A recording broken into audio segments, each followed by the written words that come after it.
Good evening and welcome tonight. Thank you for coming. So we have organized this event tonight in order to follow our mission further of keeping the conversation of gun violence in our community active. And tonight, not just as community members, but more importantly as students, Exeter Orange's hope is to focus on carrying that conversation into the prevalence of our schools.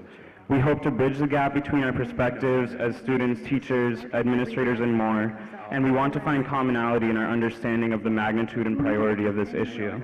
And finally, we wish to make our larger community aware of the importance of school safety and convey what it is like to live with the issue. We wish to put school safety into a light of not being a political issue, but being a nonpartisan safety issue as it should be. We would like to thank our sponsor, as always, Water Street Bookstore. The event is set up so that we'll have student panelists on this side, and we have administrators, teachers on this side. In the back, we have our email list if you wish to sign up for that, t-shirts, and a donation jar, as well as if you have any questions, there are slips back there. So with that, we ask the audience to please be respectful during the event. No heckling, please, anything like that. That's it. This will conclude at about 8 o'clock tonight. Thank you very much, and I'm going to hand it off to our moderators, Liz Siegfried and Caitlin Norman.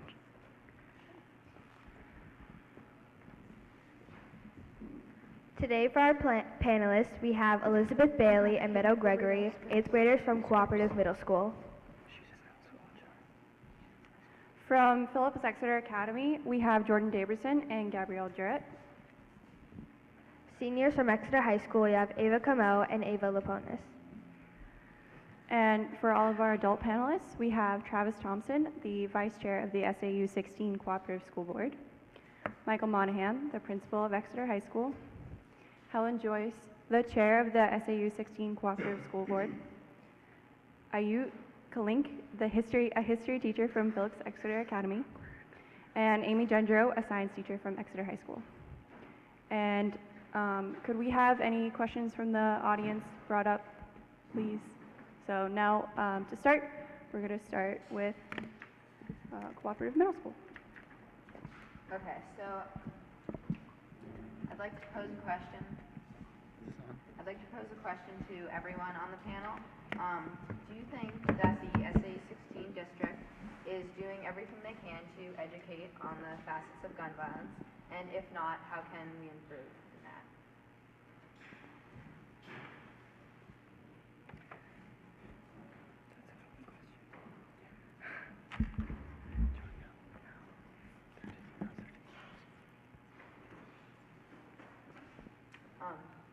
Do you have any? I know that as a student, I have heard no education on gun violence or anything about it in schools, and I think that we should be adding something to our curriculum about gun violence. I agree, actually. We haven't had any active shooter drills at our school yet at CMS. I think the teachers have participated in some, but as students, we have not yet done that. And I think we'd like to see that as students.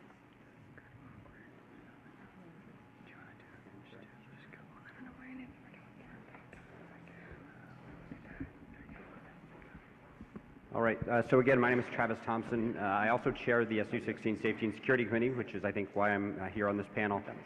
Relative to any education around gun violence, I think it's important to know from the board's level what we're focused on is policy and finance. We don't really coordinate or talk about curriculum and incorporating anything about gun violence into the curriculum. Our purview is trying to make the schools as safe as we possibly can, make sure we have the funding available to do that, and the policies are in place to allow the administrative team, the professional educators, law enforcement, so on and so forth, to do what they need to do to keep our schools as safe as possible. Touching on the drills, for lockdown drills and things of that nature, those are certainly going to happen. There was a unplanned drill, I think, at the Cooperative Middle School as well, after school, that I'm sure some folks are aware of, where the system was inadvertently activated, but so that was a drill that was not planned, where everything went as well as could be expected when it was after school. But certainly those types of drills and events across the SAU are going to take place in conjunction with fire drills as well, but they're definitely in the works to have that happen. Could you elaborate on the unplanned drill, just for anyone who doesn't know about it at CMS? I certainly can. I'll try to provide as much information as I can. So I don't recall the exact date, but a week or two ago at the Cooperative Middle School, after school, there were a number of activities taking place around 3:30 or 4 o'clock in the afternoon. I believe field hockey was playing, maybe soccer teams, things of that nature. I think Oyster River was visiting us at the time. And the lockdown system, the alert system within the building, was inadvertently activated. I do not know if it was faculty staff, if it was just keys punched into the phone by mistake to set it off, but it did go off, so the building did go into lockdown. Stratum law enforcement responded accordingly, and all these staff and students who have the staff now having been trained in a lot of the ALICE protocols, did what they needed to do to either secure the students within the buildings where it was appropriate or to exit the areas for those that were outside. And I do believe Stratum law enforcement swept the building, even though it was after school, found nothing. And I think the information is still being looked into by the administrative team as to how and why the system may have been activated, but everything did work exactly as it was intended to work, and Stratum law enforcement was there and did what they needed to do. So, Ava, I hope that gives you a little bit more detail. I'd like to ask a question of the young lady. I'm sorry, I can't see your first name. Elizabeth. Thank you, Elizabeth. All right. You mentioned earlier that you have had no conversations in your classes relative to gun violence, and I'm not sure if you're saying that you feel that there's a need to have something written into the curriculum relative to that. Is that what you're saying, that this should be covered in classes? I just wanted some clarification on that.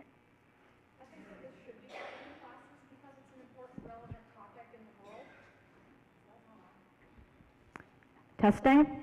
There you go. I think that this should be covered in curriculum because it's an important, relevant topic in the world, and students need to be educated on what's happening. And we do a lot of history stuff, and as an 8th grader, I'm in the first half of U.S. history, and we're learning about all that stuff, and so we should also be learning about modern day history and what's happening right now. And there's not enough talk of gun violence and how it relates to us students and the teachers and also everybody else in the world and the country. Thank you. Oh, is this on? Okay. Also, as a student, I don't go to EHS or CMS, but I go to PEA. It's not on, right? Yeah, it's not on. That's what I thought. Hello? Okay. So, I'm a PA student. I'm Jordan. I'm a senior. And so, typically for things, issues like gun violence, right, I actually wouldn't usually endorse involving them in a curriculum. But as a student, I can say that actually for the first time, maybe at my time at Exeter, I was sitting in Assembly Hall. And actually one of the thoughts that wandered into my head was, wow, if someone pulled a gun on this stage and shot down the entire crowd, this would be the largest mass shooting in American history. And I was actually kind of scared thinking about that. And information is power, and it always has been in society. And I think informing students, even at the young age of middle schoolers, 6th, 7th, 8th graders, about the gun violence history of the United States, about what's been happening, that can actually, I think, in a way, make people feel even more secure, in addition to talking about the protocols. Talk about what hasn't worked in mass shootings, what schools failed to do when these shootings were unfortunately successful. And I think that information can actually give kids a more sense of security so that people like me don't have to think, hey, what if someone pulls a gun on this stage?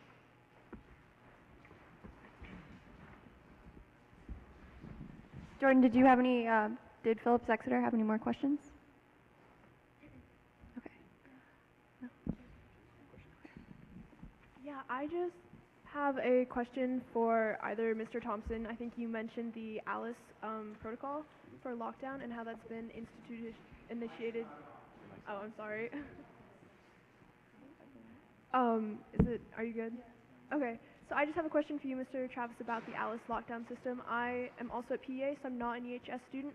However, we have, in Exeter Orange, we've heard that the substitute teachers at EHS and CMS are not being trained in this ALICE protocol, so I'm just curious why if you're trying to make the best of our resources and make sure the school is the safest it can be, why you're not training these substitutes who are often the ones in the hallways and who they could make the difference in a school shooting.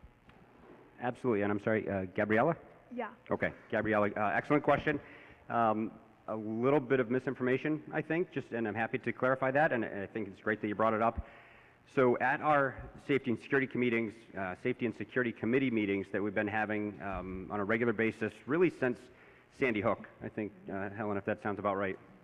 And I guess to add to that just briefly, Phillips Exeter Academy, the head of your campus security, is an active participant in those meetings. So we do have a lot of cross communication, which I think is important because God forbid, any event that were to happen would be large enough in scale that Phillips Exeter would probably look to SU 16 for help and vice versa, just in the nature of facilities and things like that.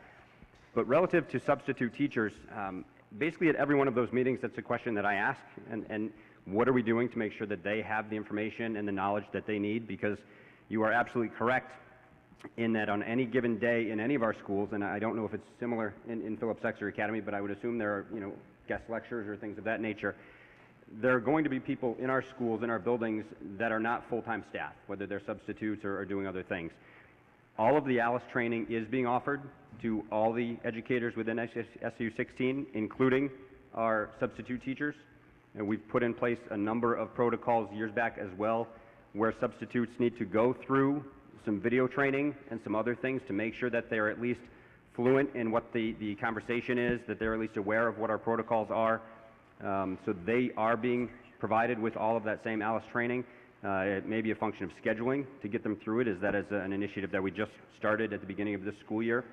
But they absolutely will be part of that training, as will, and Helen, correct me if I miss any, all of our maintenance staff, all of our kitchen staff, all of our bus drivers.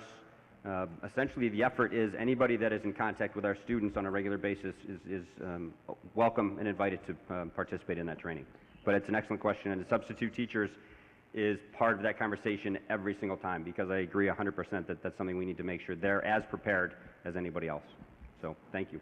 Do schools offer that training every year, or is it only for new teachers and new substitutes and new people in SAU?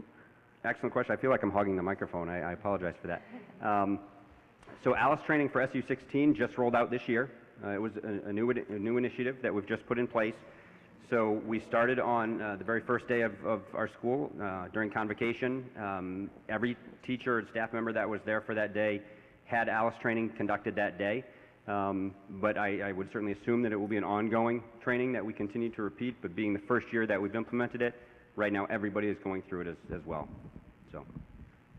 Thank you. Would you mind just elaborating for the audience on what the ALICE program entails and what SAU 16's goals are in implementing it for those in the audience that aren't familiar?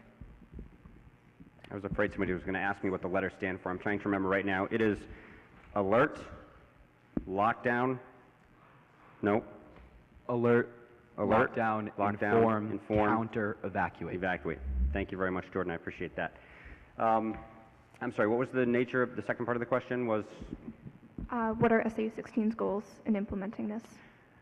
So I think from our perspective, when we met again as our Safety and Security Committee meeting at the end of last year, we were getting a lot of feedback that faculty and staff wanted more options. They wanted to feel empowered to do something, as opposed to what had for a number of years in many school districts been simply lock down, secure yourself in place, and wait for help. So with that feedback, a number of systems or initiatives were researched by the professionals, by our head of safety and security, and by a committee of our law enforcement who was involved in that.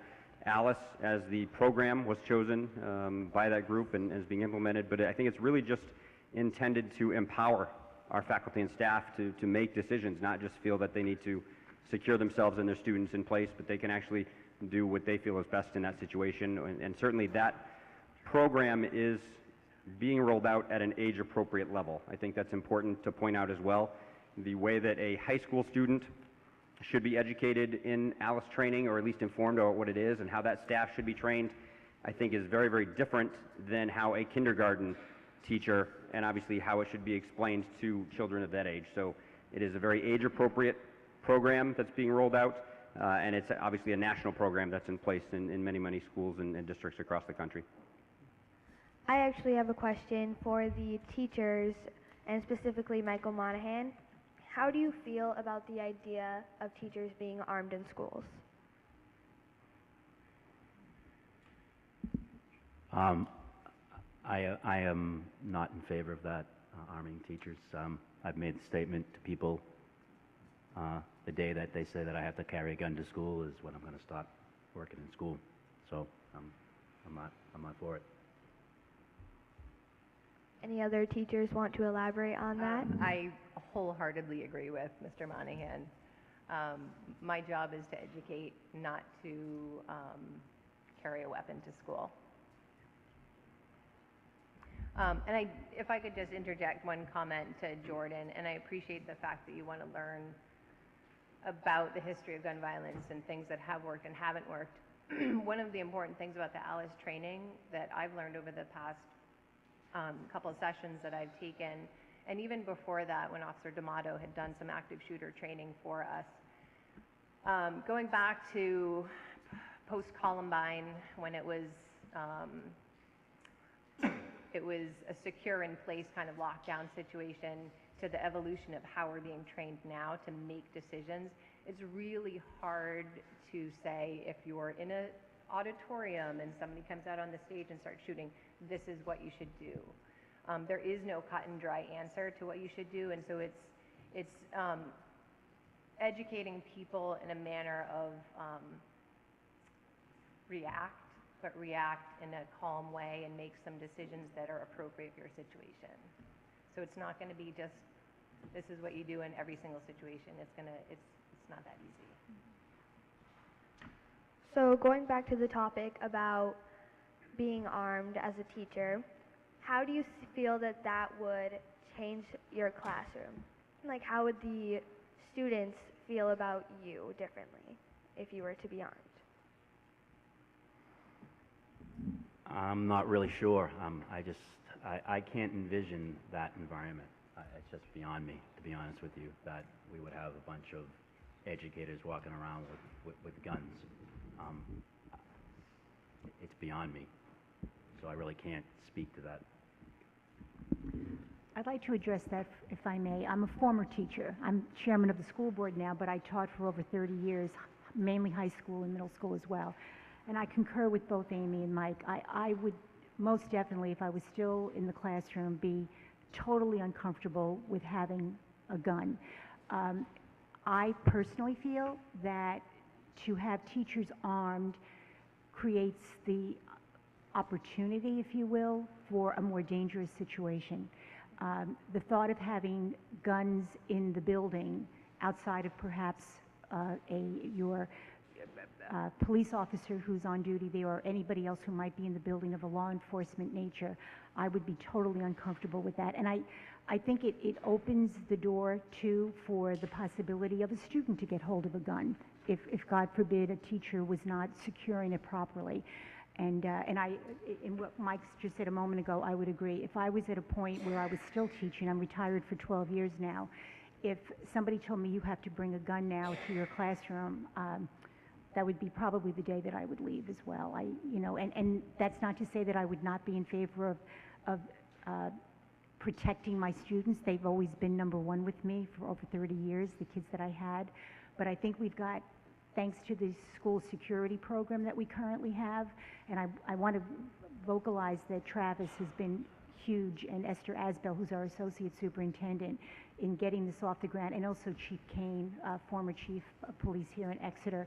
They've done yeoman's work of providing safety measures in this SAU in all of the schools. I have to say, we are a model for not only this state, but the entire nation. So that would be my feeling, and I'm only speaking now as a former teacher, not as a school board member, okay? Thank you. You're welcome. Mr. Clinch, do you have anything to add to the conversation that we've been having? So I think it would be a very bad idea. Okay, sorry. Can you hear me? It's not on. Nothing's on. Just Can you hear me now? All right, okay. Very close. All right, okay. So I can barely operate a snowblower, so I cannot imagine myself like carrying and operating a gun. So I think that would be a very bad idea. So you know, I have been kind of thinking about this, like gun violence and you know, carrying gun, the legality. So I don't want to sound too crude. Kind of going back to Jordan's, you know, imagination, that scenario, that like a small space where there's like 1,000 people. And if there is an individual who has the intention, determination to hurt other people, realistically speaking, our chances are pretty low at that point to stop that person. So if you imagine this scene, that there are a lot of innocent, unarmed people, and there is one person who intends to harm those people, at that point, it's going to be bad. I hope that the discussion, the way we think about gun violence, kind of imagines or kind of backtracks and tries to find some ways to prevent that scene. I don't know how that happens, what type of steps we would need to take legally, culturally, historically, have a different view of gun culture, how American people perceive gun, and how sometimes violence can be quite glorious in our society, in our culture. I hope that we create a platform, a culture that we can talk about these issues without politicizing it and making it apolitical. Making it about kind of mental health and public good. I wish I had an answers. I don't have any answers. So that's my position for now.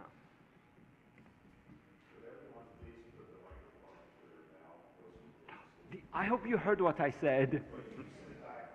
Yeah. Sorry about that. Okay.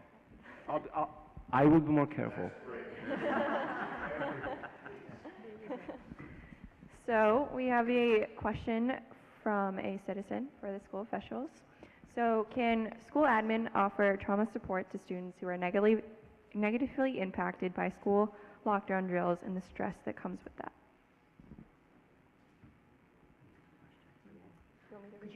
Yeah, we couldn't hear you too well. Yeah, sorry. So can school admin offer trauma support to students who are negatively impacted by school lockdown drills and the stress that comes with that?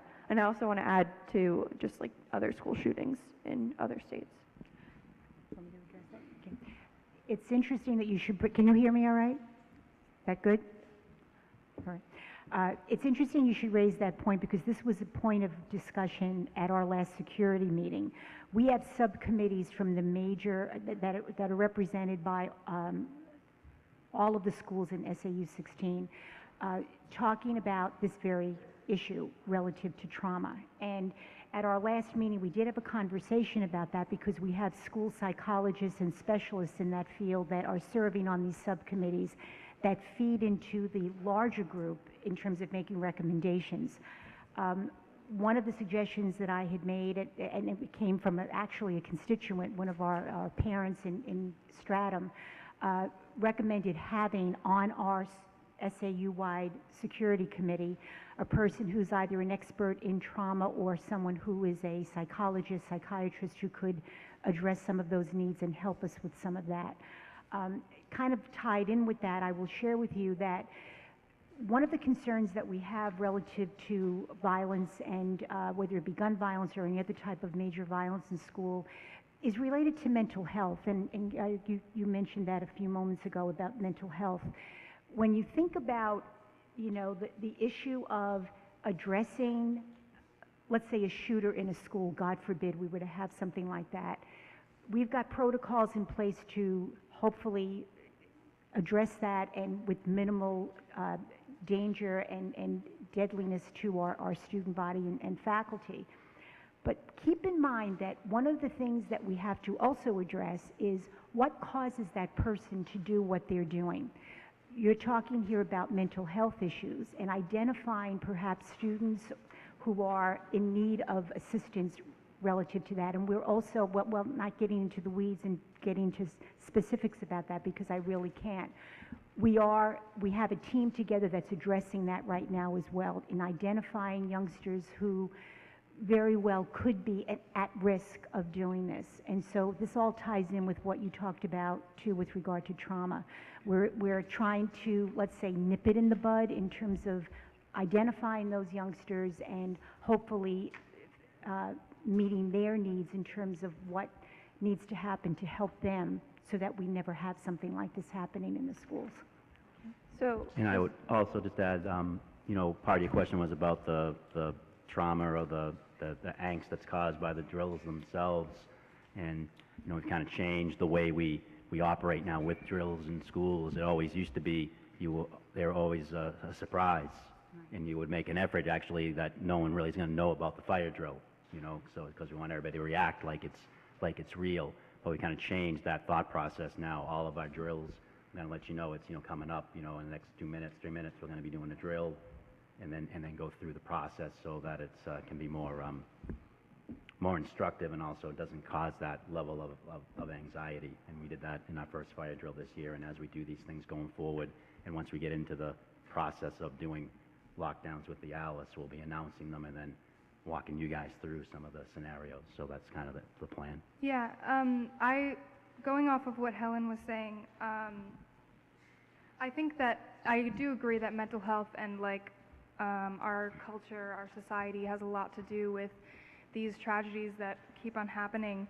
At the same time, changing culture is a very long-term thing. More short-term, can you guys talk a little bit about like how, like what the school, the SAU's rules are on guns on school grounds and how those interact with the state laws?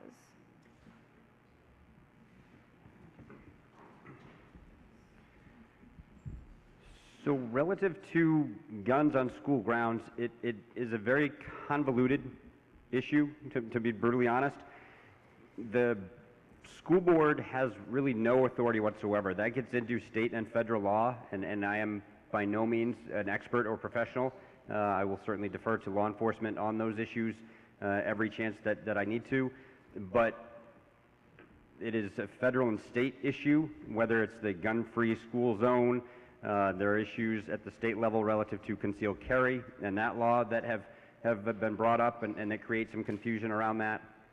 I think I can very safely say that 100% of the members of the SAU Joint School Board are basically totally opposed to guns being on school grounds. We haven't had conversations relative to it. It is not our purview to make those decisions. Again, it's a state and federal discussion. But and again, hearing from our professional educators, you know, it does not seem to be anything that we have any interest in entertaining at that level. But the state and federal laws, I don't even want to begin to try to, I don't have the knowledge to effectively answer that question.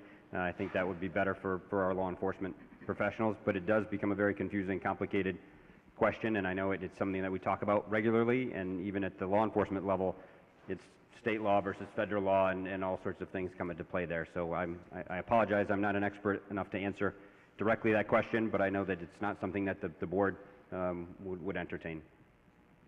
So, Mr. Monahan, a history teacher one time told me that a parent or someone could walk onto school campus with a gun and all we can do is ask them to leave. Have you had experience with that, or is there something we can do about that, or is that even true? Can that even happen? I don't have the experience with it, but my understanding with the changes in the gun laws, you know, people can carry them anywhere.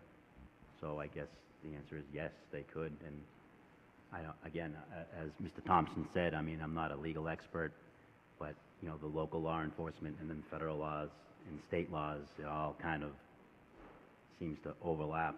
So I don't have a great answer for you with that. I have not experienced having to if your question is if I had to interact with an adult about, you know, carrying a gun into school, I have not, no. Could I add one? So along those lines, I mean, one tangible thing that we tried to do to address that around kind of sort of the changes in New Hampshire concealed carry, and again, I'm not an expert there, but there was some concern because a number of our school buildings are used on election days. And concern was that obviously we hope a large number of people are going to vote, and that's not always the case, but we try to get a large number of people to participate in that process. And so there are a number of people that are unknowns to the school, essentially, walking through those buildings.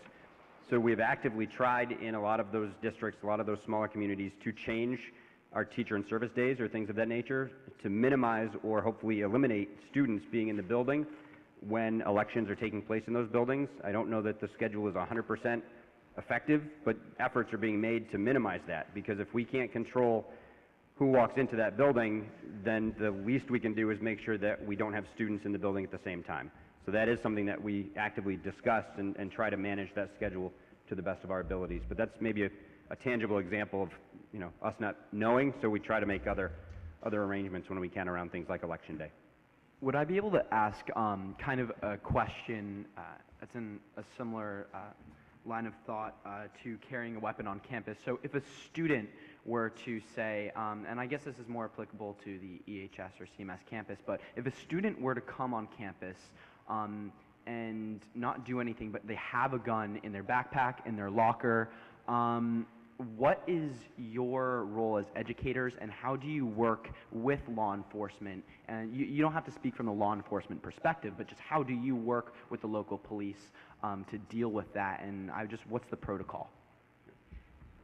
If we know that if we have knowledge that a student may have a weapon, is that your question? Yes, if you have knowledge that a student would have a weapon, so first off, what's the protocol, your reaction, and secondly, how would you handle any disciplinary action, and how serious would it be in the SAU 16 system for a student who would carry a weapon on campus? We're going to isolate the student with the help of the resource officer, get him in our custody, if you will, remove the weapon. He'd be arrested, he or she would be arrested immediately, and that student would be expelled from Exeter High School. I have a similar question in the same nature. I read online that there is a policy where a student is allowed to carry a weapon on campus with a signed note or permission slip from the superintendent. Can you confirm if that is true, if you know, or if it is true, under what circumstances that would be allowed?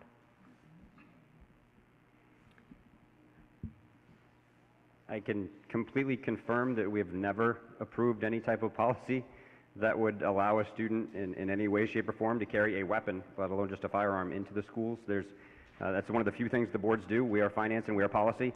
So there is absolutely not a policy that would allow that under any circumstances that I'm aware of, and Helen and I spent quite a bit of time going through policies. I also am very, very confident that no superintendent would authorize something like that as well, and I'm certainly confident that our superintendent who has joined us here tonight, Dr. David Ryan, I'm confident that that would not be approved at that level as well. So I don't know whether that is something that happens in other school districts across the country, but absolutely not something that this board, under our leadership at least, would entertain. I think that's safe to say. Can I ask where you heard something like that? Yeah, I was looking on the New Hampshire laws and regulations concerning school districts. So sorry, I don't remember the exact source, but it was under the government page under school zone laws. Sure.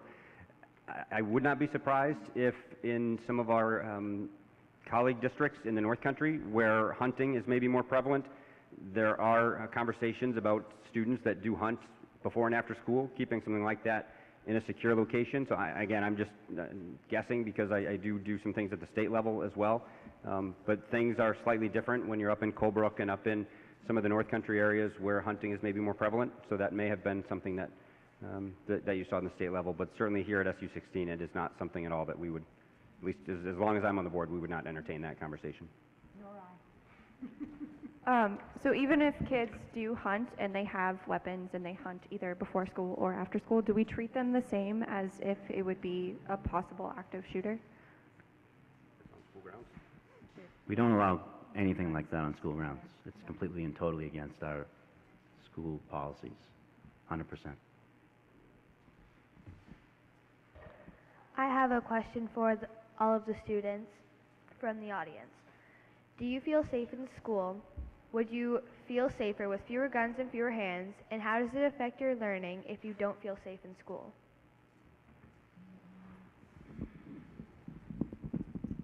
Could you repeat the question, please? Do you feel safe in school? Would you feel safer with fewer guns and fewer hands? And how does it affect your learning if you don't feel safe in school? I can say as a student that I do not feel unsafe on a daily basis, both due to the security measures in place and feeling like we have a fairly safe community. However, there are some situations in which I do find myself questioning my safety. For example, there was a pep rally several days after Parkland, and there were a lot of students that had safety concerns during that. However, largely on a day-to-day basis, I do feel safe enough in school.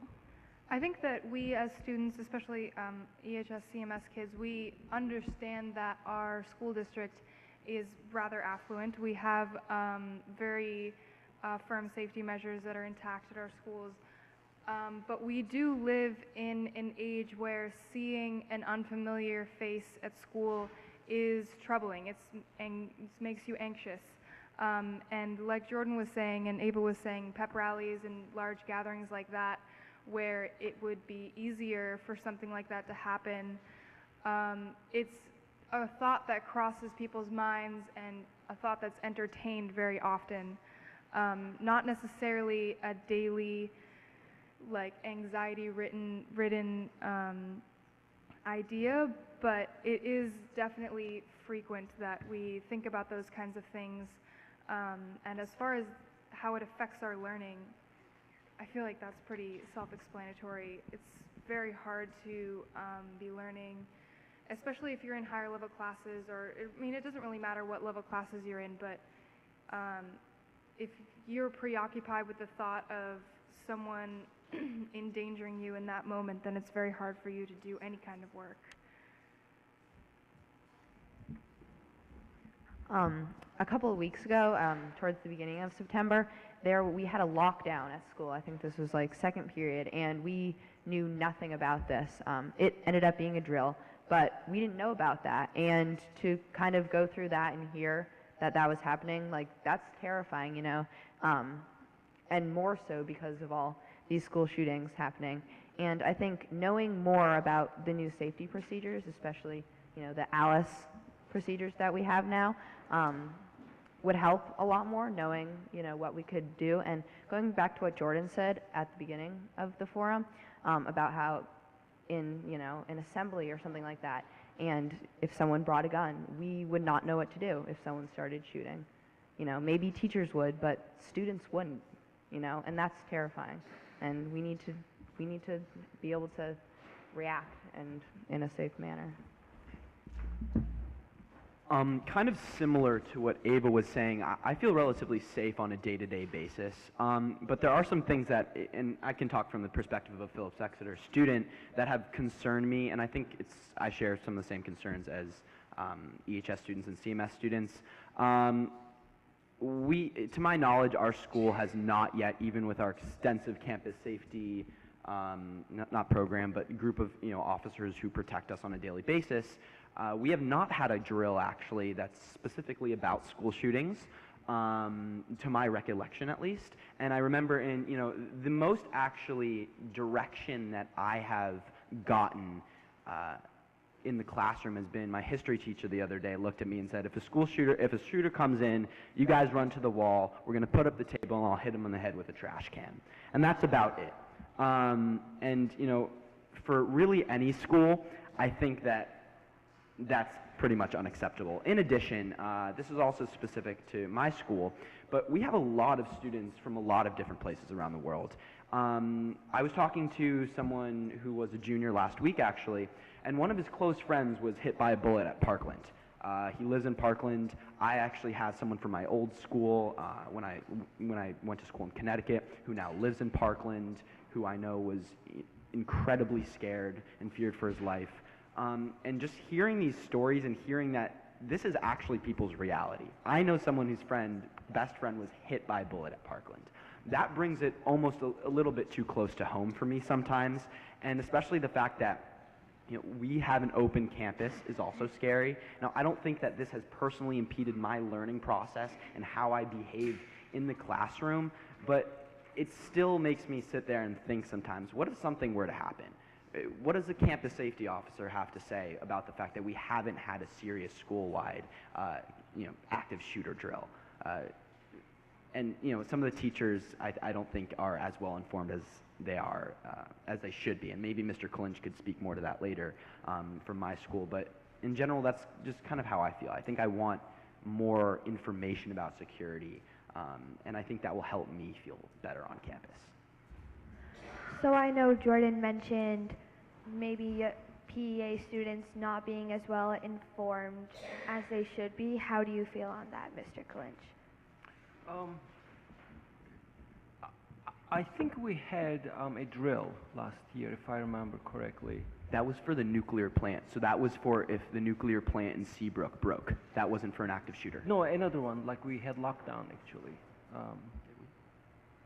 We can't talk about the details, but my recollection is that we had a drill, an active shooter drill last year.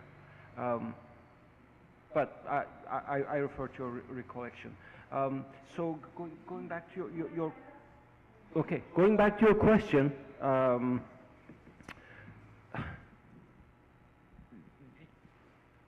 So again, I refer to the professionals on this, but the kind of the Alice. The basic assumptions are rather modern. They are quite new, kind of adjusted to the behavior of this kind of modern age of act of shooting. So for instance, I think the new assumption is that you need to pretty much fight, right? That's one of the ways you kind of protect yourself and protect your community. On individual level, I cannot even begin to imagine how I would behave in such a situation. I would like to think that I would kind of practice Alice and be proactive and kind of act. But chances are probably higher that I would have like a panic attack or heart attack and just faint. So I don't want to sound too pessimistic. On the one hand, I think we need to kind of bear in mind that we will never have 100% safety. If you demand 100% safety, then you want metal detectors, locked up buildings, like police officers everywhere.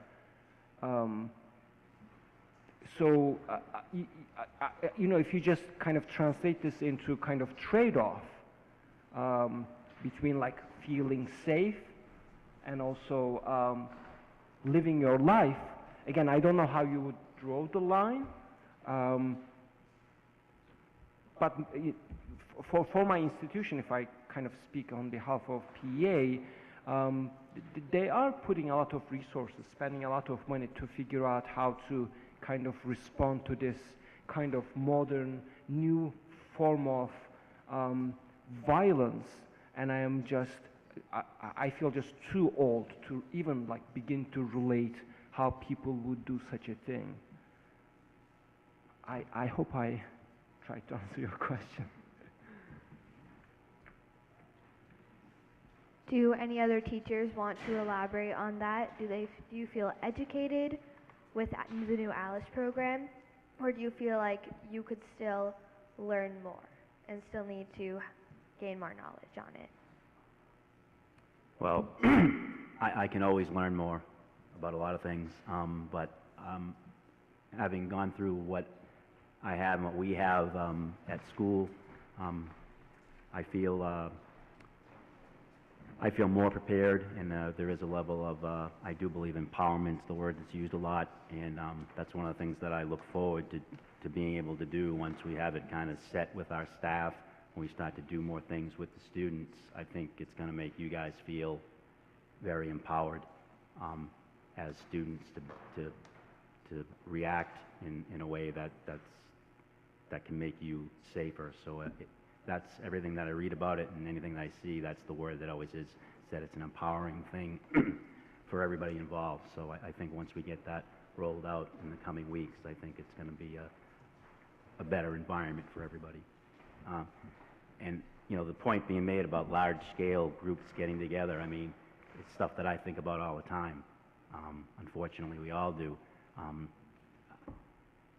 I don't think the answer is not to have large group gatherings, though, either. So I think we can just do the best we can to ensure everybody's safety. But that's something that we constantly think about as school officials as well.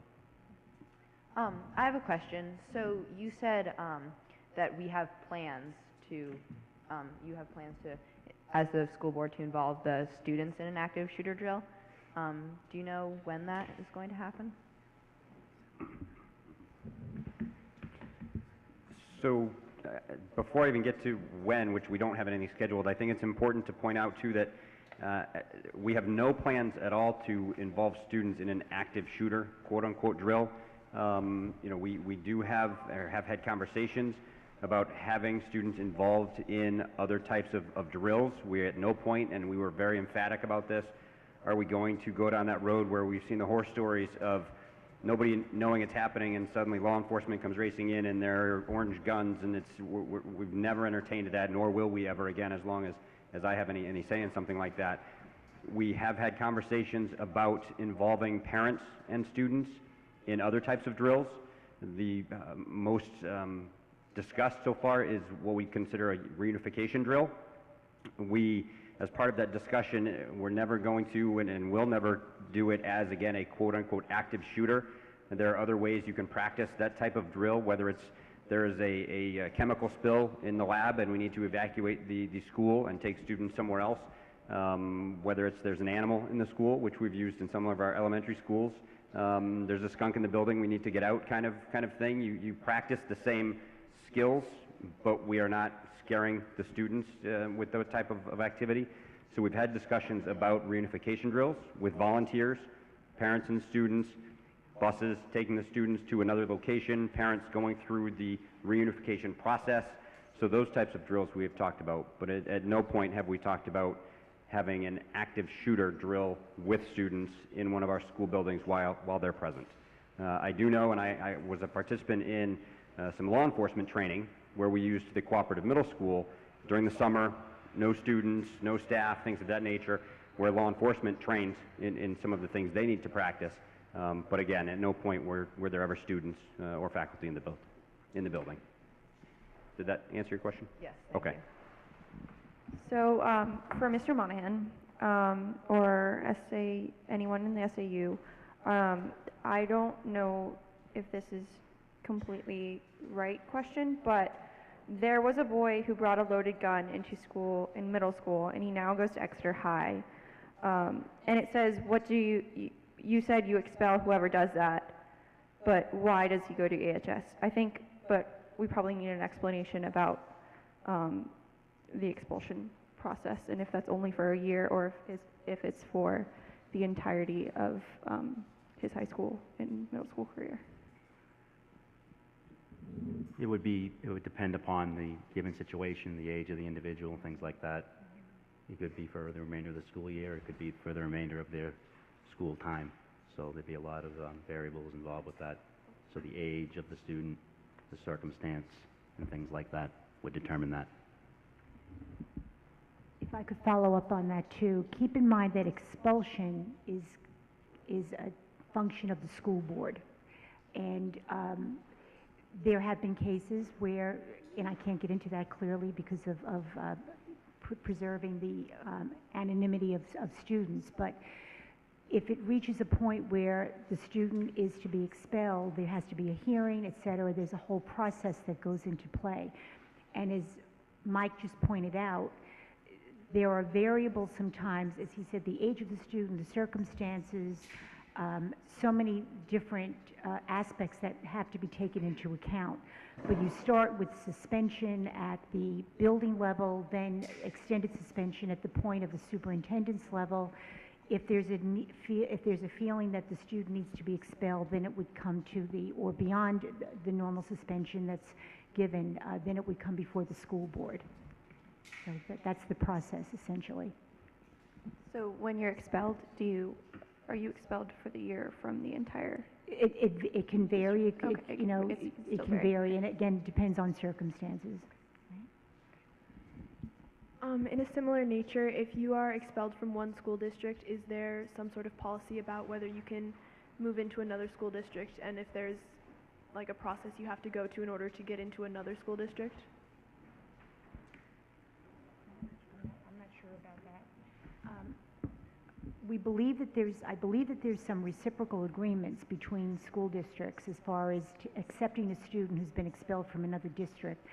I don't believe, as I've only been on the board for 7 years, which seems like a long time at this point, but I don't believe we've ever had to deal with anything like that or had anything relative to that in terms of discussion.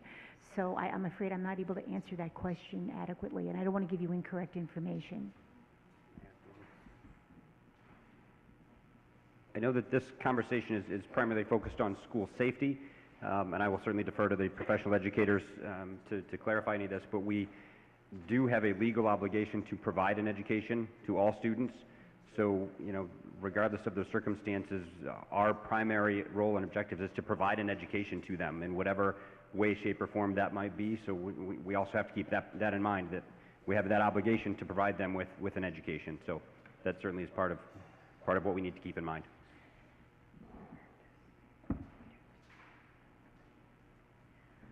Could you explain to us a little bit about how ALICE is different from previous safety procedures and how it can be more effective than what we've done in the past?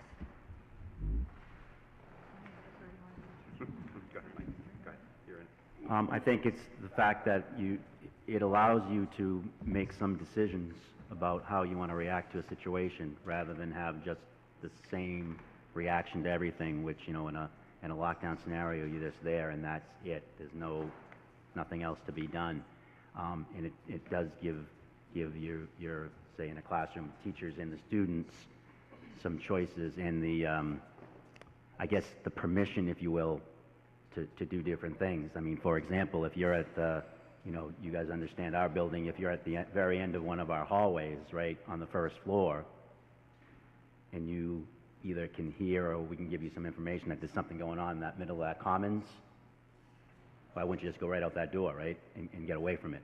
And that's kind of what the ALICE training does for us, for all of us, for the teachers, the administrators, and the students. And that's going to be a piece of what we try to do when we start rolling it out to you guys, to talk about some scenarios and get us all thinking about the kind of the what ifs and what we can do. I had a similar question. There was a letter sent by SAU 16 to parents and guardians. I think it was addressed on September 17th. And a quote from that was that the steps outlined by ALICE are based on data gathered from past school shootings. But it also said in the same letter that the system was founded in 1999, which was 20 years ago. And of course, school shootings have changed completely in nature since 1999. So I may be putting you on the spot right now. This may not be the best question for you because it seemed to be addressed from the superintendent's associates, but is there anything that you can add about the credibility of this system?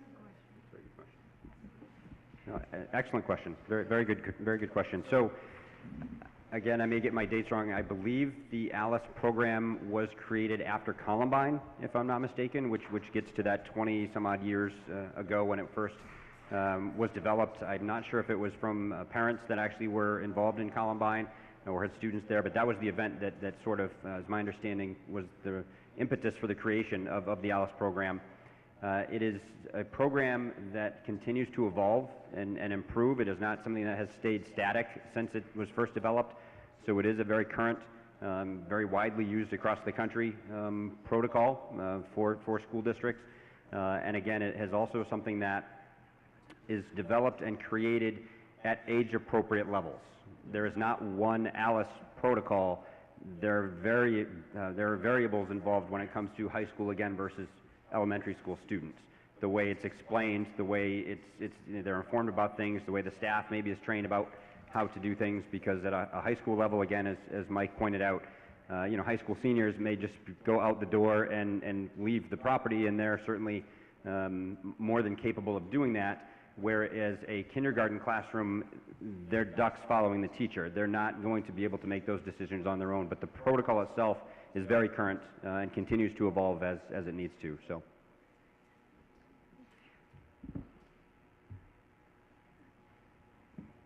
So I have a question for the students from the audience.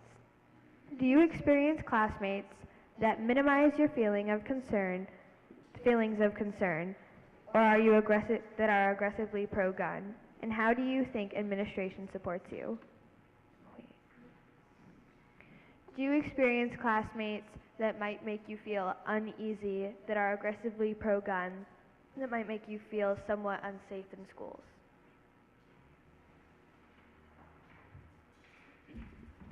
I mean, so personally, I haven't felt that way. I haven't felt like I can't wait. Can you repeat the first half of the question? I'm sorry. Are there people in your school that make you feel unsafe? Okay, yeah. Or that make you feel feelings of concern, maybe because they're pro-gun or because of other things they've said? Yeah, no, and I think that's an incredibly dangerous kind of mindset for any student to have, that if someone's pro-gun, that you're going to feel threatened by them or dangerous. I mean, there are all sorts of people with various political stances, especially, I'm sure, especially at my school, because they're just, students come from all different sorts of backgrounds. Because someone, is pro-gun, it does not mean that they're a menace who is out to, make you afraid or make you feel badly or shame you. You might have different political positions, but I think it can be, and I'm not accusing anyone of doing this, but I think that it can be actually quite dangerous to kind of group people together. And I think that especially at my school, I think it's actually the other side that does that. I think the incredibly liberal students at my school often group up the kids who are pro-gun, or who would even dare, actually I'd say dare to express a pro-gun sentiment at my school, group them in with people who are committing shootings, or group people in who don't care or who don't show any empathy, when those two things aren't necessarily correlated, because people come from different backgrounds, different parts of the country, different parts of the world. So no, I haven't felt that way. I think actually the danger is on the other side. I think it's interesting too that today some of my friends, or I've heard things before that have said, oh, that kid, I think if anyone else in the school were to do it, that kid were to do it. And I think that's interesting today, that not even that we know who that person is, it's just by appearances and looks. And I think that by just minimizing that stigma, that it's literally anyone, it doesn't have to have someone look a certain way, then I think that's the thing that we need to focus on, not who is pro-gun, not who has a gun, or not anything like that, but just that people, it can be anyone, and not to scare anyone, but I think that that's something that we just need to think about, is that we just have to have resources to support our students. So we don't have to do this thing of if it was this person or if it was this person. And so for students also, if you are concerned about another student to have information or the idea that this student may harm or is threatening to harm another student, what resources do you have, or who would you reach out to? So last year they instituted an anonymous tip line, which is one resource that we have available. I'm sorry, I can't hear you. Oh, I'm sorry. So last year they instituted an anonymous tip line, which I think is like online. So that's one option available to us. And then of course you could just like talk to a trusted adult within the school. You know, there's a couple options.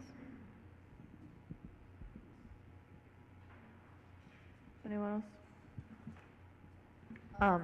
So at CMS, we don't have an anonymous tip line where we could like say something like that, but there's a lot of adults at our school who are very supportive of us and that we know that we could talk to if we ever felt threatened in that way. But I know, like, going back to what Jordan said, I don't think, like, there are kids who definitely disagree with us and, you know, are opposing us on the gun control stance, but on the school shooting stance, like, no one wants a school shooting to happen. So.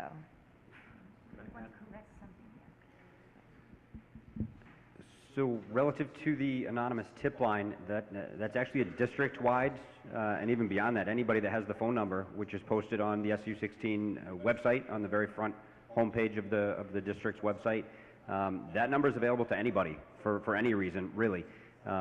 We are right now actively working with the Seco School of Technology to get the digital arts program to help us with marketing information, whether it's signage or things that are going to go into our schools to promote, I guess is the term to use, that tip line.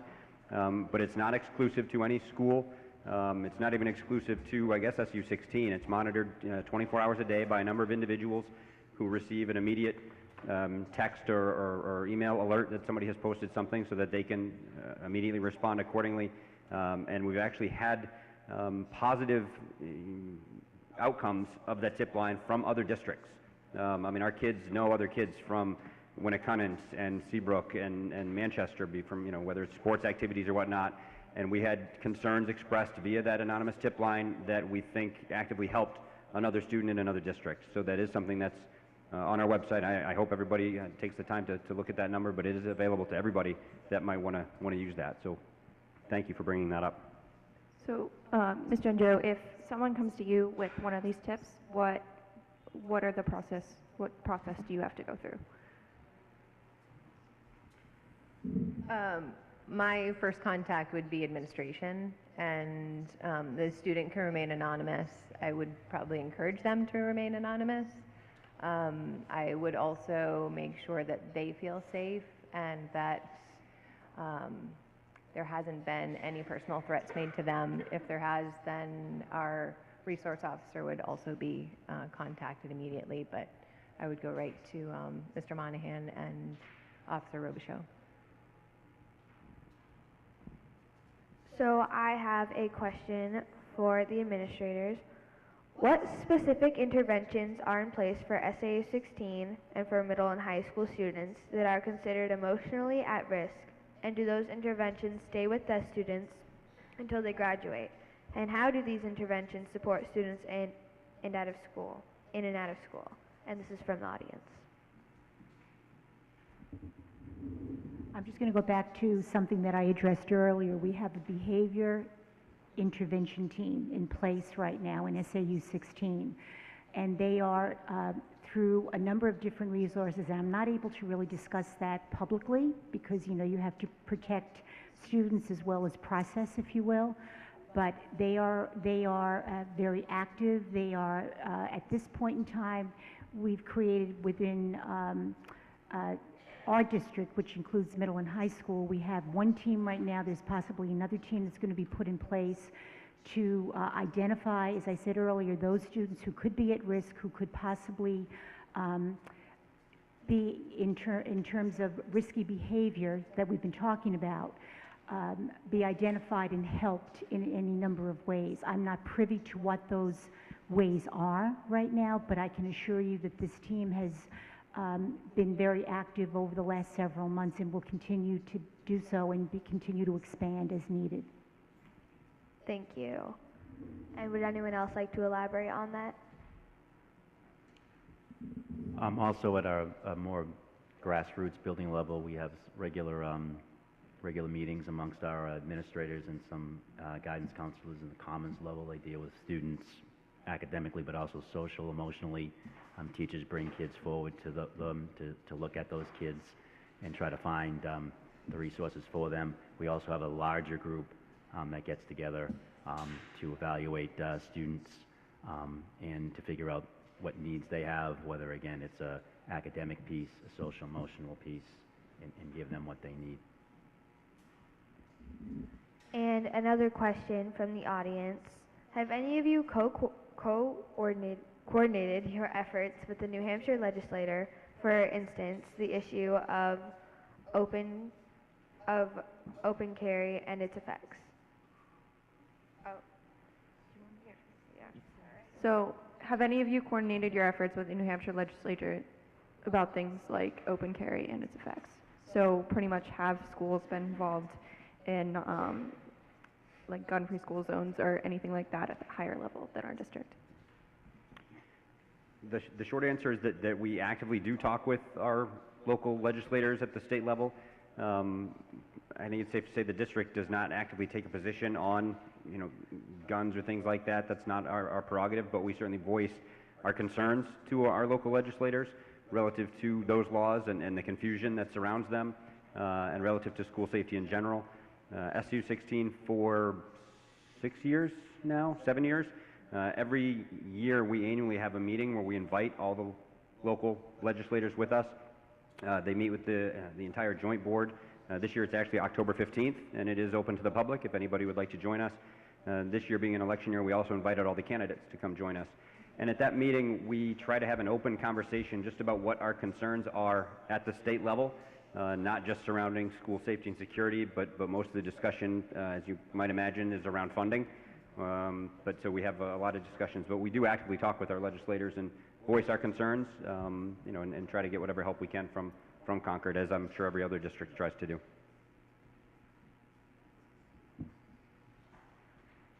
So I have a question for SAU 16 and PEA. From the audience, how do students know what to do? And will there be any training or information for the students? And students, how do you feel about not having had quite enough training for lockdown drills yet? Well, I can speak as to student training in PEA. We annually have a all-student meeting where we are informed by the head of campus security. Personally, I found it very helpful. I never have questions or concerns afterwards. In regard to keeping updated, students are on a text message service, so every student receives a text message alert regarding any sort of thing that might be going on campus that is school-wide. So we receive texts about school lockdowns and drills and even anything to like bad weather. So I feel very informed and safe in that regard. I don't know about the SAU 16 and CMS and EHS, but I can just speak to PEA. In addition, something that I am really glad that we have actually incorporated to PEA, in addition to the text messages, every time we have any sort of a lockdown drill, there's a incredibly loud loudspeaker PA system throughout PEA that I think can even be heard in towns over, in which they announce what's going on, that this is a lockdown, and they say this is a drill when we're doing the drill. And so anyone who doesn't have, and I think it's an email notification too possibly, so anyone who wouldn't have an email, their email on them, anyone who wouldn't have their phone on them and wouldn't be around anyone would surely be able to hear. Anyone within a dangerous zone, what I mean by that is, who would be threatened by anything. If you're completely off campus, then you're safe, but anyone would be able to get that information as fast as possible via the PA system. Would any SAU 16 students like to elaborate on that?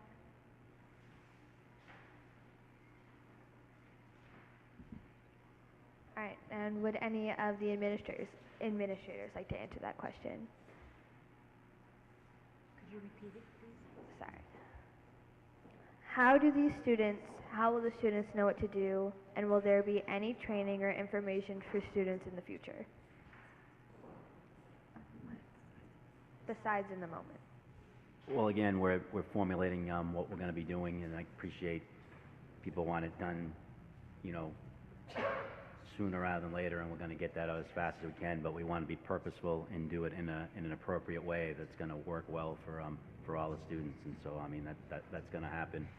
And we're working hard also at being able to inform the students, because I know that is anxiety forming, if you know, the unknown is probably the worst thing possible. So we're trying to work on our better systems to let you guys know in real time what's going on as best we can. Thank you.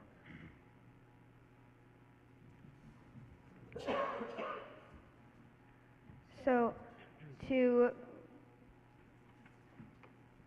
Mr. Monahan, how realistic is an assembly for the students that gives them information about the Alice Protocol and what their role is if there was ever a shooting? In essence, how difficult would it be to organize this, or is there something like this already being planned? So the question is, are we going to do an assembly to talk about Alice?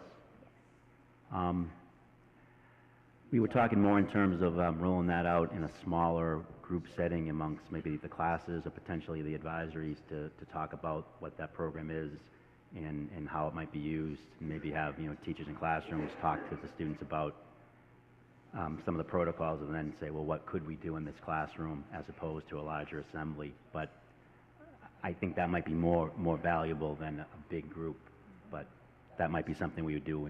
Maybe we could talk to some of you guys if you think that would be a more valuable way to do it. It might be a way to do it, I don't know.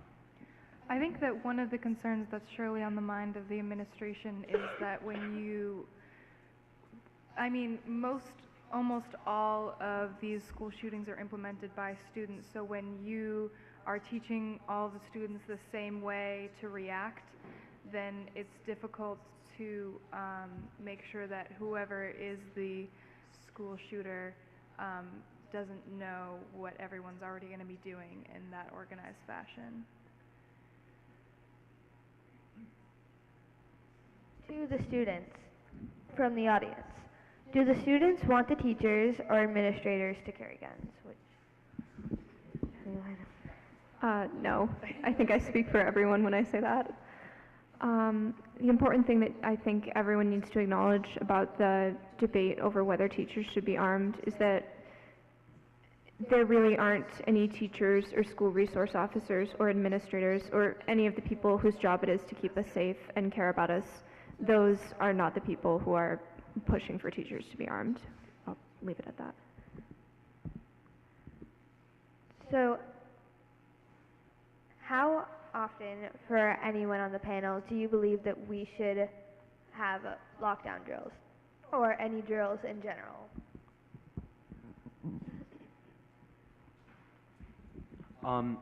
So wait, I just want to say something.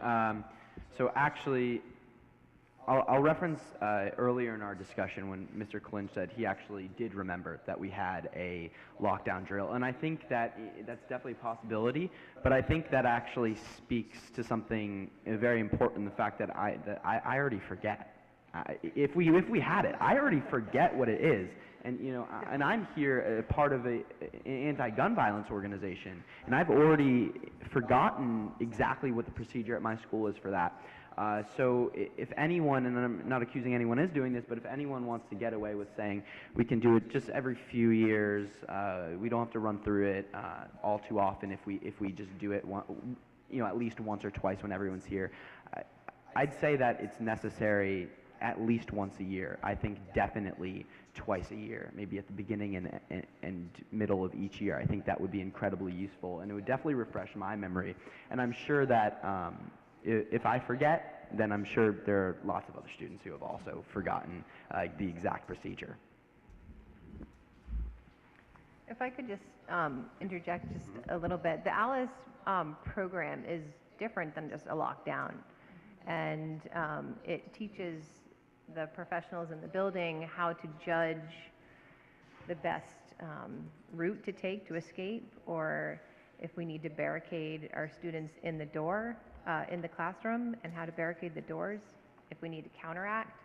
So, first and foremost, I think we've done a good job this year at teaching our students how to be a hard target, essentially keeping the doors locked, keeping all the outside doors locked. Our doors are alarmed if they're open for too long coming from the outside. So just as you would, take a look around when you're going to the mall, take a look around when you're going to the movie theater, anything looks suspicious or makes you feel uneasy, you make a decision about it. So the ALICE protocol allows the adults to have some kind of an education and empowerment to direct our students as to what to do. We don't expect the students to be making the decisions. That's what the adults are there for. And I mean, it's important to understand that these are acts of terrorism. It's to put terror in people. The reality is every time we get in the car to drive, we're putting ourselves at more risk than going to school. So it's an important thing to put into perspective and to have some level of comfort that the adults are first and foremost being trained, and then it will be disseminated to the students in how they can assist the process. So I just wanted to, kind of going off this, I actually had a question for the teachers that was kind of related to this. So in terms of all of this training that we're receiving, the lockdown procedures, the ALICE, and in addition to just the historical context that over the past 20 years, school shootings have, I think the rates increased and also the media coverage has definitely increased. So for the teachers on the panel, have any of these things that have been going on factored into the way you teach? Has it changed the way you feel in the classroom personally, ever, and maybe even more so on a daily basis?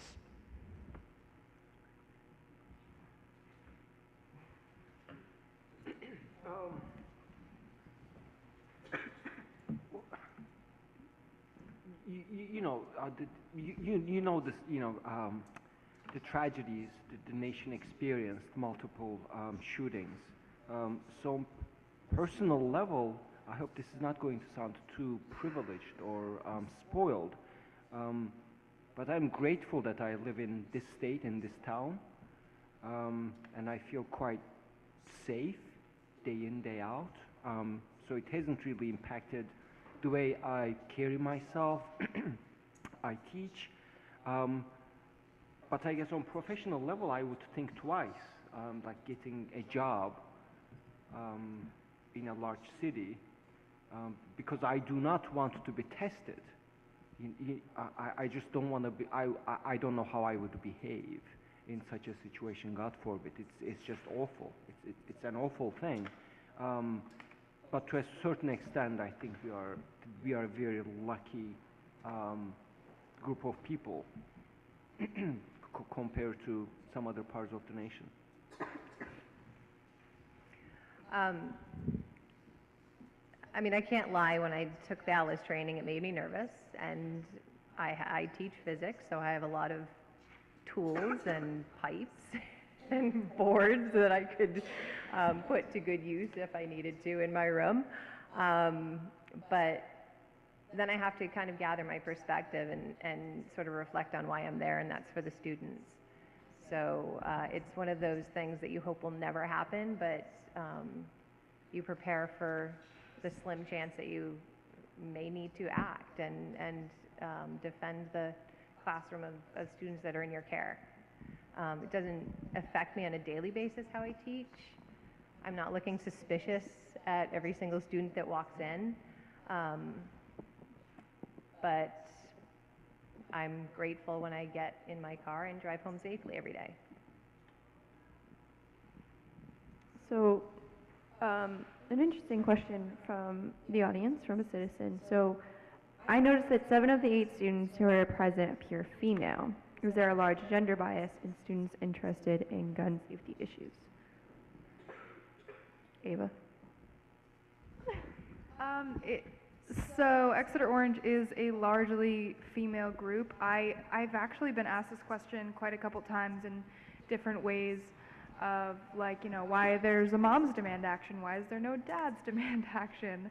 I don't know the answer to that question. I don't know if it's like maybe a cultural thing, but we definitely have had a majority female members in our group and participation, and I think that's definitely not just us. I think that's a lot of activism groups. At CMS, definitely there's a sort of a, like, you can definitely tell, all the, especially in our pod, they're like in our sort of activist group, it's all girls. There's maybe a couple boys who agree with us and support us, but for the most part, it's girls.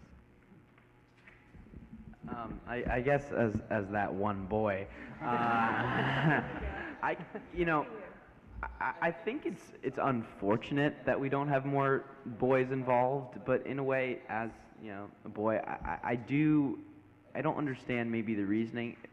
I understand it. I don't agree with it, but I think that a lot of boys, people are saying, oh, it's a stereotype to say, the issue of like gender roles and stuff. But I'll just like to say, stereotypically, a lot of kids, boys growing up, especially in my generation, I grew up playing Call of Duty like every weekend with my friends. I play Fortnite, a lot of sometimes. Last year I played a lot of Fortnite with my friends, and it's a lot of shooting, and it's a lot of different stuff, and I think we've become kind of desensitized to it, boys more so arguably than girls. And so I think that, I remember the first time I played a violent video game was probably before the age of 10, and I don't know if the amount of, all the girls can say the same exact thing. So I think that when we see this play out in real life, when we're watching military movies, when we're playing violent video games, we're shocked. I'm shocked every time I see a headline about a school shooting, but unfortunately, I'm probably less shocked because I have grown up more so in the gun culture. And I think it's not so much that guys don't care, because I think a lot of people do. I think every single one of my friends cares about issues of gun control and gun violence. But I think that they just, because of this and this culture, have less of an inclination to maybe just get involved, whereas some of the girls might see it as a bigger, more present issue because they're not actually as exposed to it, especially in American society. Can you guys talk about the makeup of the walkouts and of the protests that you guys remember?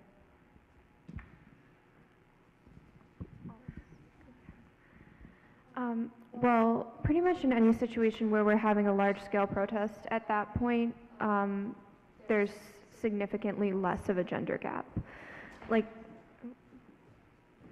I feel like when it comes time for all of us to come together, the reality is that whether some of us view this as being more normalized or not, that doesn't really matter in these large-scale events, whereas the smaller day-to-day stuff of like planning these forums or just meeting and figuring out what we're going to do next, that's really where the gender bias starts to show itself. So there's a question from someone in the audience, and it says, is there a full-time social worker dedicated to providing services to students and families at any of the SAU 16 schools? And that's yes, right? I couldn't hear the first part of that, I'm sorry. Is there a full-time social worker dedicated to providing services to students and families at any of the SAU 16 schools? That's yes, right? Yep, we have a social worker at school. Yes. Okay, yeah. Okay. And so for anyone, does anyone feel that the social groups and competitiveness of schools and education creating different groups play into the students being driven into the mindset of a student feeling resentful towards others and wanting to commit violent acts towards others in school?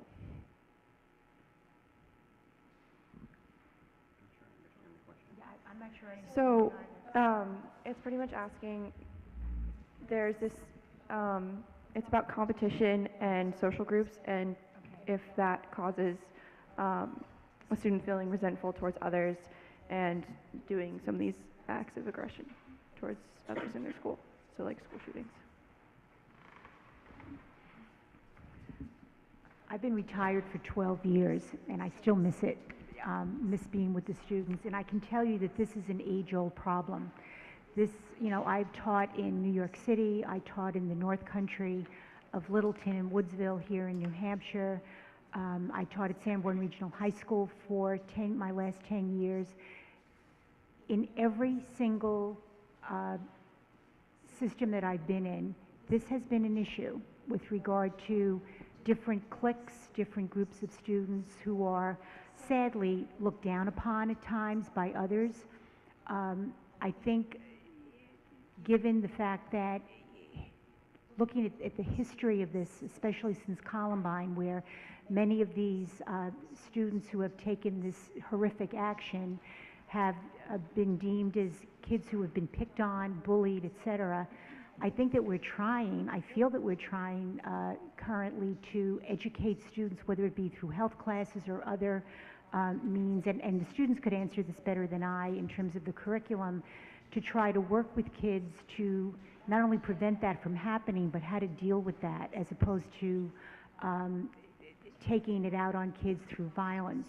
So again, not being in the classroom for the last 12 years, I would think that it probably hasn't changed all that much, but I would also like to think that we're addressing it more because we're more educated about this now.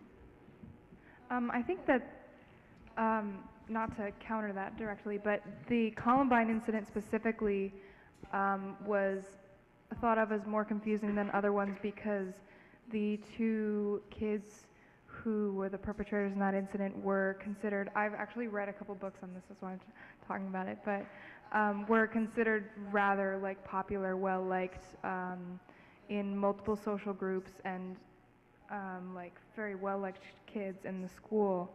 I think that addressing the question specifically, there is this idea that competition in high school and competition in social groups in high school and with sports and all the things with such a high concentration of people your age that you need to be competing with constantly.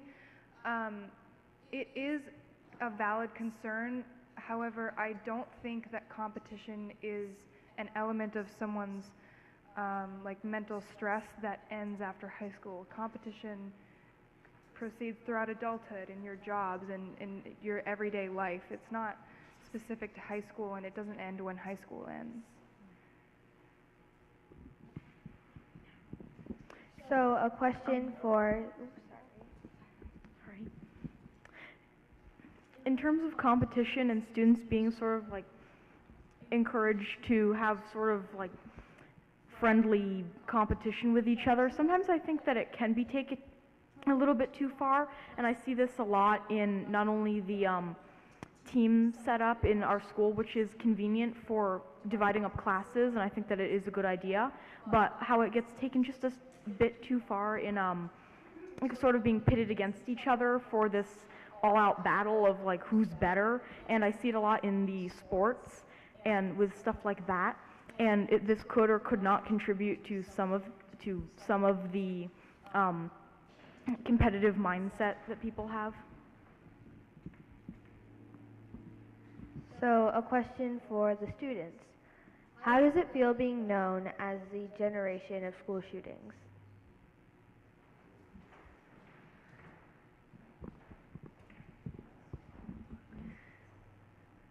Can't really speak to how it feels because the reality of that is that I have not known anything else.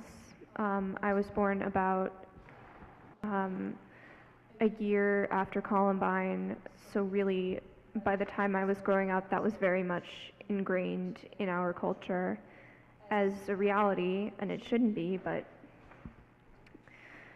you know, and which I guess is kind of like what bothers me when adults try to act like we kind of don't know what we're talking about because we're a bunch of teenagers. The reality of that is that we probably know more than anyone about this because we haven't known anything else. Yeah, I can agree with that. I think that we as a generation, I think most of us here were born around 2000. I was born in 2001. We were kind of cultivated, and we grew up in a time that was post-Columbine, it was post-9/11. We grew up in a culture that was in the wake of all these tragedies, and we viewed those kinds of things as normal. So we are more or less desensitized to those kinds of things. So when you call it the generation of school shootings, it's not really that much of a surprise that we're being called that. It's not really that much of a shock. It's not really a cathartic experience to be part of that generation. It's more or less normal because we've never known anything different. And I think that, you know, although we've kind of, like, this is all we've known, the school shooting generation, I think it's kind of crazy to think about it sometimes. Like, we will always, like, remember this, like, this time period kind of go down in history as, you know, the school shooting generation. So although that's kind of crazy and really sad to think about, that, like, this is kind of, you know, our label almost, it's also kind of, like, sparked passion in a bunch of us to kind of, you know, take it as a responsibility to make it better for future generations to be safe in school. I just want to say that, you know, I kind of feel the same way, but so I live, I'd say probably 20 minutes away from Newtown, the town where Sandy Hook happened, and I think that was in 2000, was it in 2012? Yeah, 2012. So I was almost 12 when that happened, and I'll tell you, for pretty much a year straight, I was scared out of my mind about just anything involving a gun, school, little kids. I was really, really, really freaked out. And now I just, you know, it's horrific, it's traumatic for so many people when this happens, but I think I've been, you know, desensitized too, which is unfortunate, but I think it's just the nature of the situation. I've been desensitized to the generation of mass shootings. And right now, I actually feel more almost anger, because when you look at the facts, just not even school shootings, just mass shootings that have happened in the past 35 years, there have, you know, we say, I'll say only, it's a lot, but there have been 70, right? And there have been 70, so roughly 70 individuals have is pretty much why we're here today. We probably would not be here if it weren't for less than 100 people. And, you know, how can less than 100 people change the entire cultural fabric of our society? It's completely changed the way we think. It's changed the way school districts are behaving. It's, you know, changing the way students feel in the classroom. 70 people. And that just really, really angers me, that small amount of, whether they're crazy, hurt, mentally ill, bullied, sad people, have had this immense impact. And, you know, one of those people had me scared out of my mind for a year. So from a student perspective, it's really more frustration. If I could I'm sorry. Perhaps you could just flip it and be the generation that helped stop school violence. I would have to agree with the previous student speakers on the topic of sort of being desensitized a little bit, because I agree with them that I really have known nothing else, and I sort of feel a little bit detached from some of it sometimes. While I can certainly imagine what it must be like to not grow up in an era where there are school shootings and where there are all these issues all the time that need to be addressed, like, I don't really know how to put it.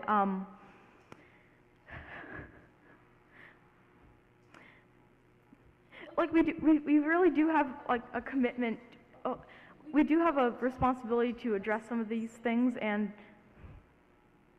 let's just say that I agree with the other speakers on this and leave it there.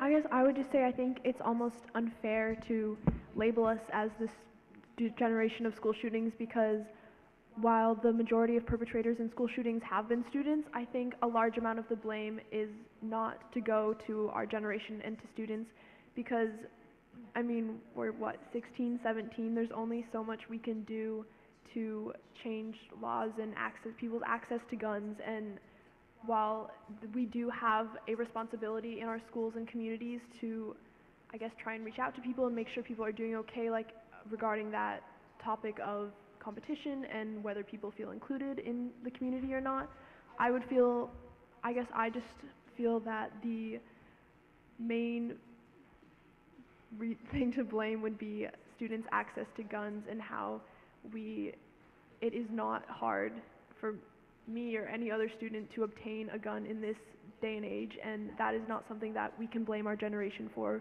We have no ability to change that. Like, we can be active and try and change that, but at the end of the day, it is up to other generations to change that. So the last question of the night is for anyone. So is there one change or are there sets of changes that would make a difference? And if so, what?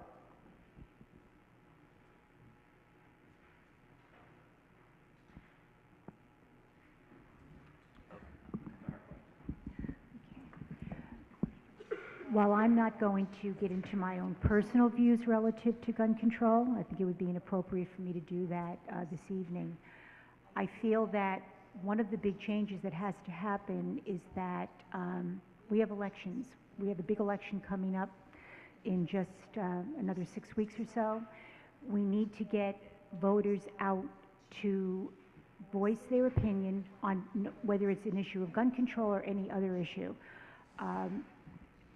That's huge, and I think that's starting to change. I think you're starting to see more and more people voting, especially relative to this issue, because it's become such an important, frightening element in our society. I just want to commend you, since this is the last question. I want to say one thing before we break this evening. I want to commend each of you for your dedication to this. When Ava first contacted me, I wasn't quite sure, what the group was about, and I read a little bit more about it, before agreeing to serve on this panel. You are articulate, you are intelligent, you are passionate about this particular issue and many of the other issues that you've brought forth in these forums, and you're to be congratulated. And I think your leadership, whether it's male or female, in your respective schools is something that needs to continue. And I just want to congratulate all of you and to thank you for inviting us this evening.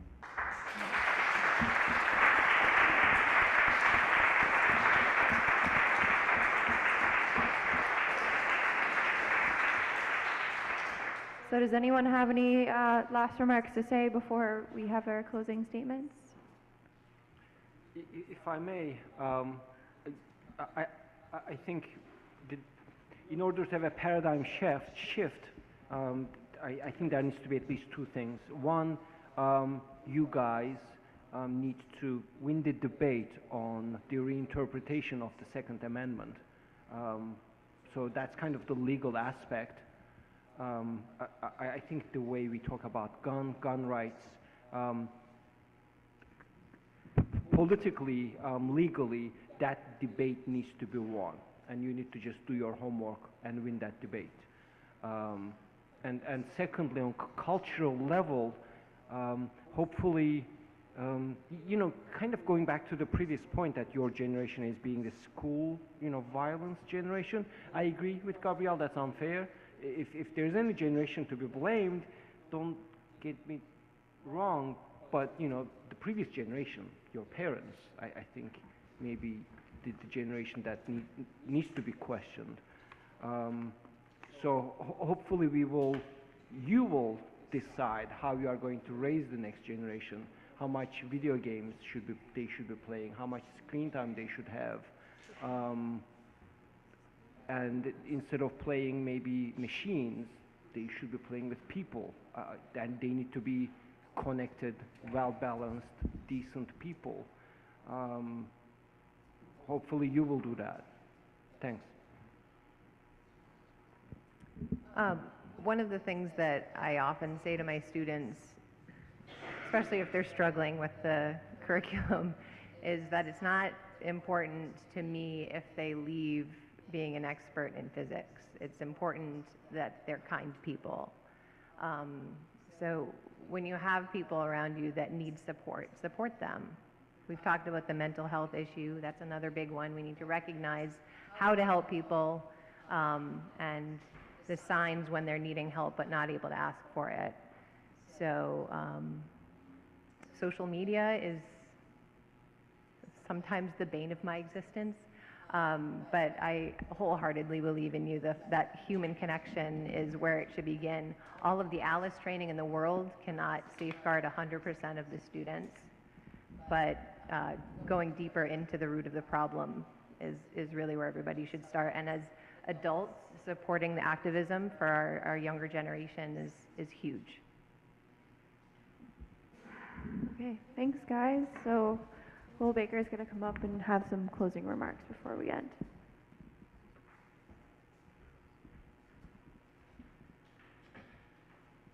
Thank you for coming tonight, everyone, and thank you to our panelists. One more time, can we have a round of applause for all of them?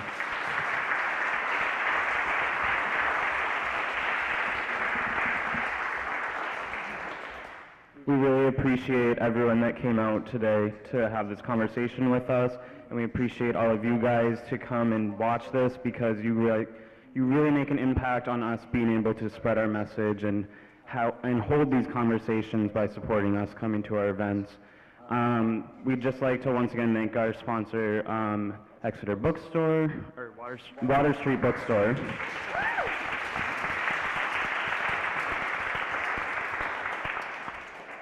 We'd like to remind you again of the table in the back where you can sign up for emails, put donations toward us being able to hold these events in the future, and we have t-shirts for sale. Thank you to the student panelists as well. Thank you to our moderators. And we hope that we've made an impact tonight with how you can view this issue not in a political sense and more in the light of a safety issue. And we hope that we can think more critically as a community and as a school on this issue. Thank you very much.